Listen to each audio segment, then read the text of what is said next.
Another day, another new detail about the impact of the staffing crisis at the U.S. Attorney's Office in Minnesota. A new court filing shows officials admitted that immigration cases are a crushing burden, keeping them from other important cases. Here's Jonah Kaplan. The arrest is only the start of the legal process to remove an undocumented immigrant.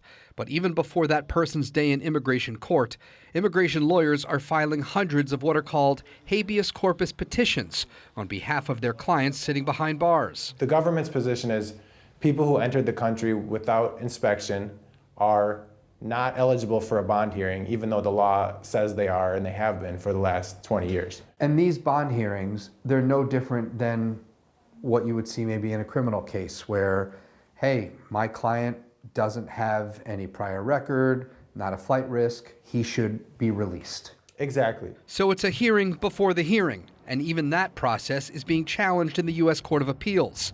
But until there's more clarity, officials are warning the petitions are clogging up court calendars and taking attention away from other critical business.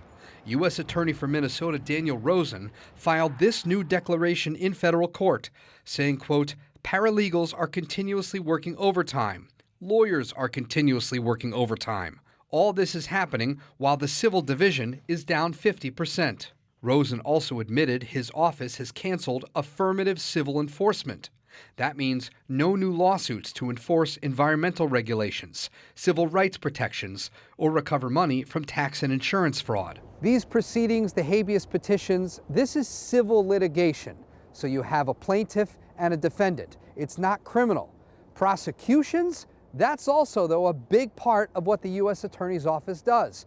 Fighting fraud, child exploitation, gangs, other violent crimes. The next trial connected to the Feeding Our Future fraud case begins in April.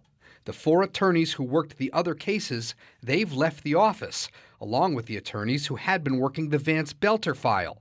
He's the man accused of assassinating former Minnesota House Speaker Melissa Hortman. And unfortunately, there are many of those cases. And without federal resources, many of those cases would simply slip by. The Department of Justice has sent dozens of attorneys here from other districts from all of Minnesota's neighboring states, plus Michigan, D.C., and the U.S. military. Jonah Kaplan, WCCO News. In a new statement, a spokesperson for the U.S. Department of Justice blamed the issue on judges and the last administration. The statement goes on to say, in part, the level of illegal aliens currently detained is a direct result of this administration's strong border security policies to keep the American people safe.